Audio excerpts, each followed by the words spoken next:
Salam anak-anakku sekalian, anak-anakku yang diberkati oleh Tuhan Yesus Kristus kelas 11. Apa kabar? Damai sejahtera di dalam Tuhan Yesus Kristus kiranya berlimpah atas kalian semua. Dan saya percaya hari ini kalian semua diberkati oleh Tuhan.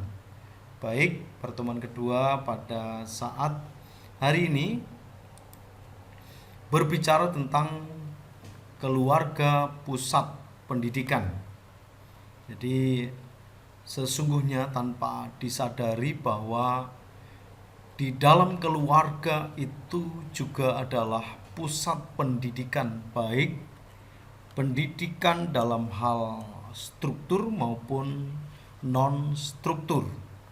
Pendidikan struktur artinya adalah pendidikan sekolah yang dikerjakan di rumah.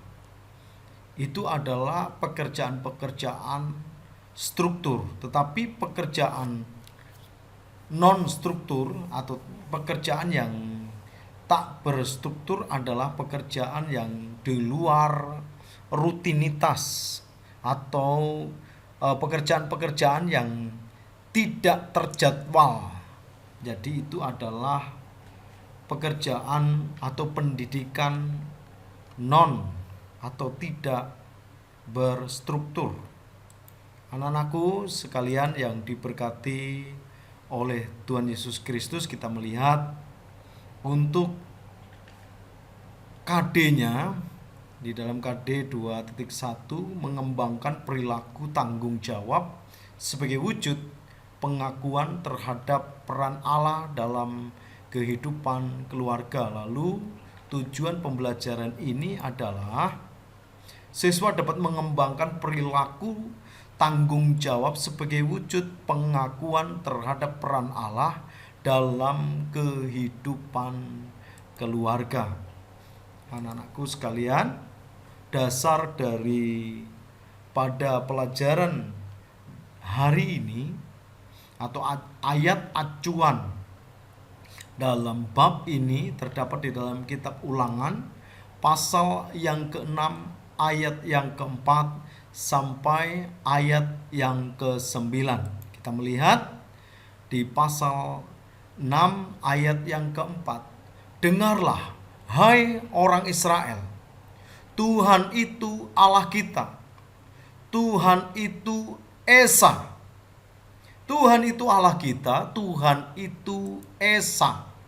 Di ayat yang kelima, kasihilah Tuhan Allahmu dengan segenap hatimu dan dengan segenap jiwamu dan dengan segenap kekuatanmu. Ini adalah perintah dari Tuhan untuk dilakukan oleh orang Israel dan juga oleh kita semua. Kasihilah Tuhan Allahmu dengan segenap hatimu dan dengan segenap jiwamu dan dengan segenap kekuatanmu. Di ayat yang ke-6, apa yang kuperintahkan kepadamu pada hari ini haruslah engkau perhatikan. Apa yang kuperintahkan kepadamu pada hari ini haruslah engkau perhatikan. Apa yang diperintahkan? Kasihilah Tuhan Allahmu dengan segenap hatimu dan dengan segenap jiwamu dan dengan segenap kekuatanmu. Itu adalah perintah Tuhan yang diperhadapkan kepada kita pada hari ini yang harus kita perhatikan.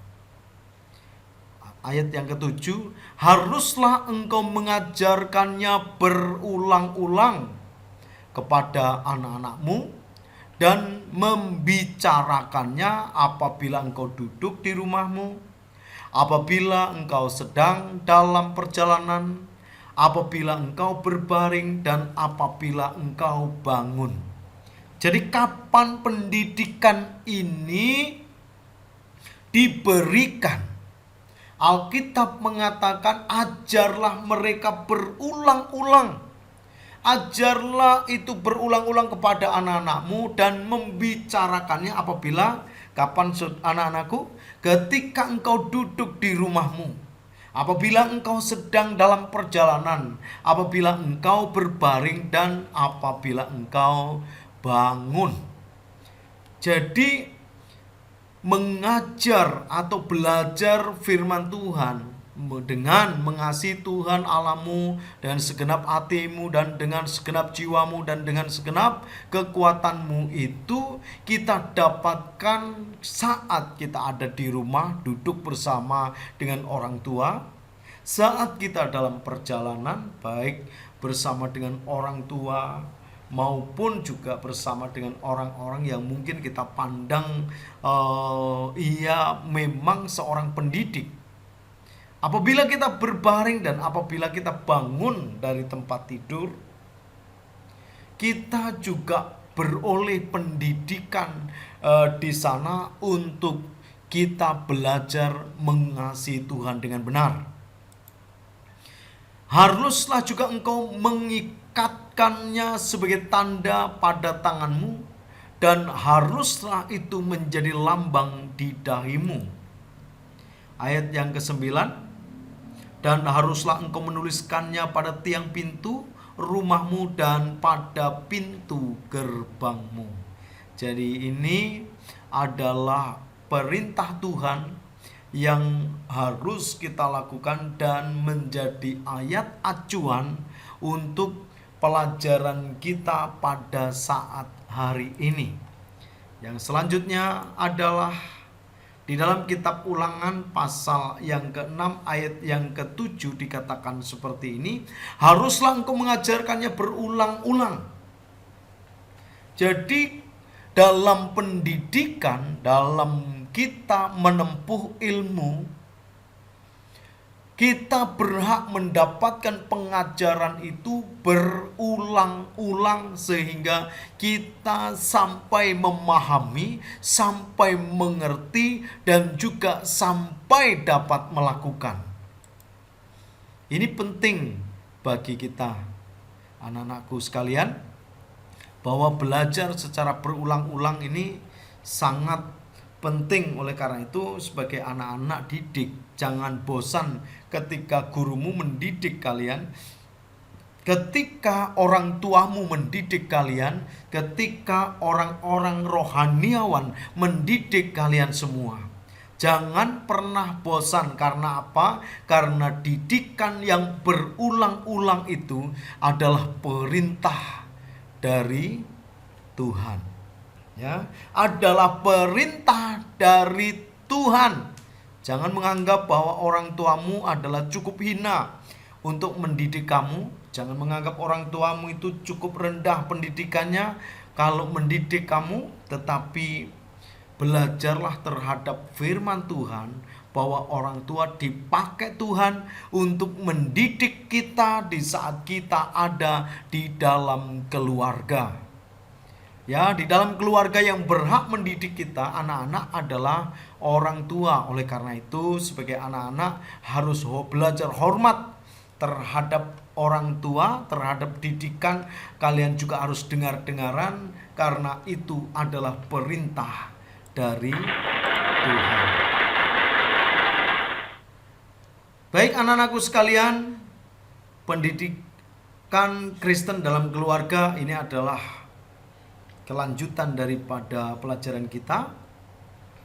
Keluarga Kristen harus memberikan pendidikan Kristen kepada anggota keluarga, yakni pendidikan yang bercorak, berdasar, dan berorientasi pada nilai-nilai Kristiani.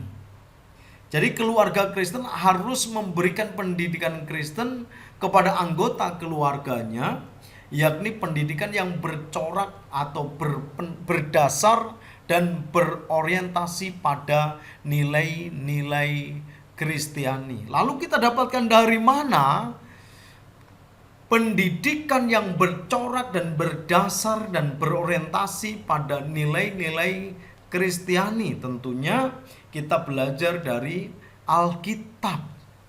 Alkitab adalah pedoman keluarga Kristen. Alkitab adalah dasar dari pendidikan Kristen dalam keluarga.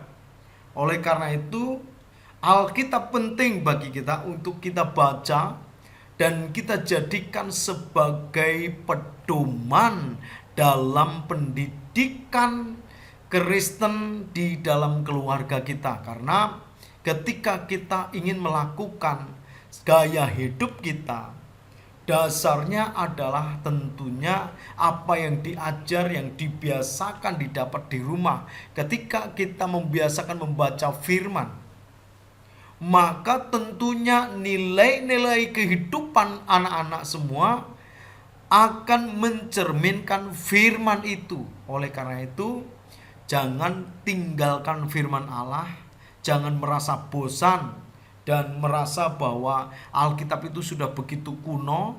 Tetapi anak-anakku sekalian, jadikan firman Allah itu sebagai dasar dari perilaku, dari apa yang kalian semua lakukan. Nah, seperti ini anak-anakku sekalian, kalau kita bercorak dan berdasar dan berorientasi pada nilai-nilai Kristen, tentunya selain daripada membaca firman Tuhan, kita juga melatih diri kita untuk beribadah. Melatih diri kita untuk beribadah. Jangan sampai kalian semua mengatakan orang Kristen tetapi tidak tahu kalian dari gereja mana, beribadah di gereja mana, pendetanya siapa, kalian tidak tahu. Latihlah dirimu beribadah, kata firman Tuhan. Latihlah dirimu beribadah.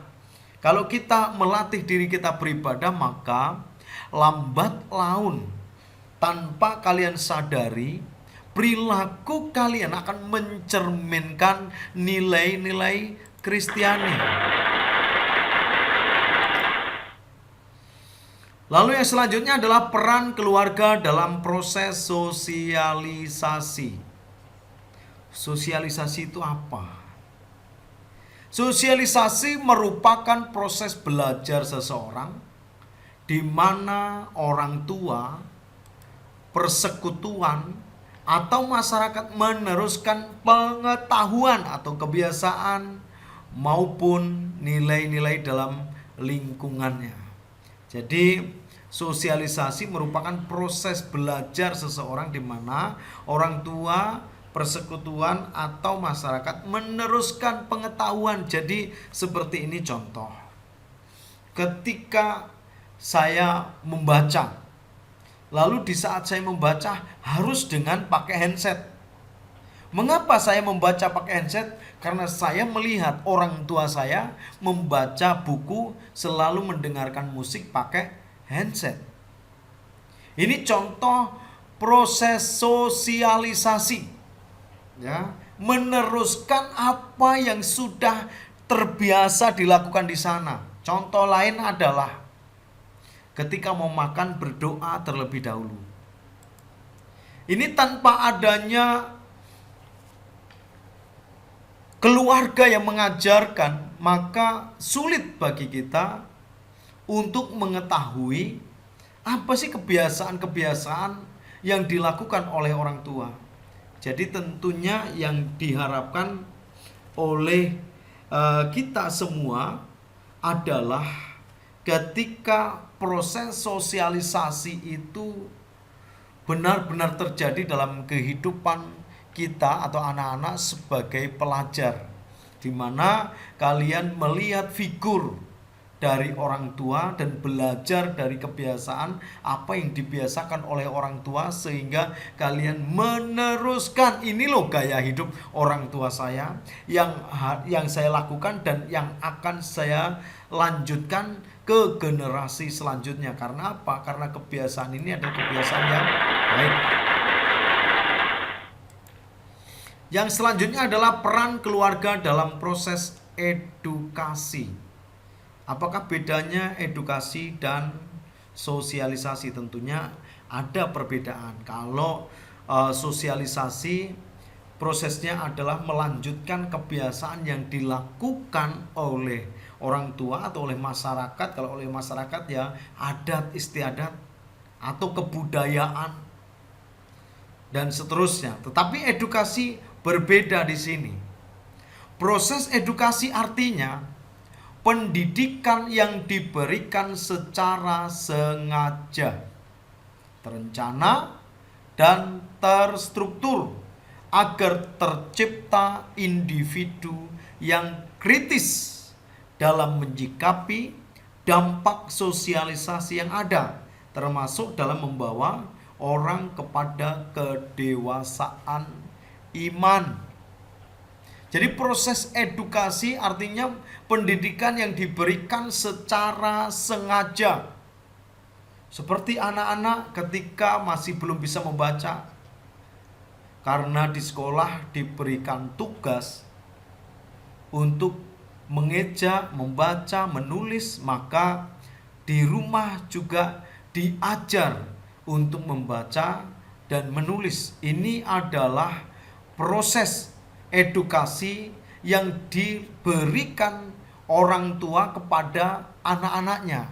Artinya diajar secara sengaja dan terencana, terstruktur, agar tercipta individu yang kritis dalam menyikapi dampak sosialisasi yang ada. Jadi ini penting sekali bagi anak-anak untuk bisa membedakan antara sosialisasi dan edukasi. Puji Tuhan, pada hari ini kita telah belajar bagaimana pendidikan yang kita dapatkan dalam keluarga. Dan sebelum mengakhiri pelajaran pada hari ini, maka Bapak memberikan tugas. Tugas ini kalian bisa kerjakan dengan baik. Dan jangan lupa setelah mengerjakannya, kumpulkan ke Bapak, bisa melalui WA atau Classroom. Tugasnya adalah bagaimana pendapatmu kalau karena kesibukan atau keterbatasan tertentu orang tuamu tidak mampu melakukan pendidikan Kristiani kepada anak-anaknya. Jadi bagaimana pendapatmu kalau karena kesibukan atau keterbatasan tertentu orang tuamu tidak mampu melakukan pendidikan Kristiani kepada anak-anaknya.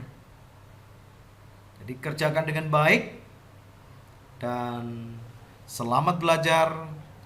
Tuhan Yesus memberkati kita semua.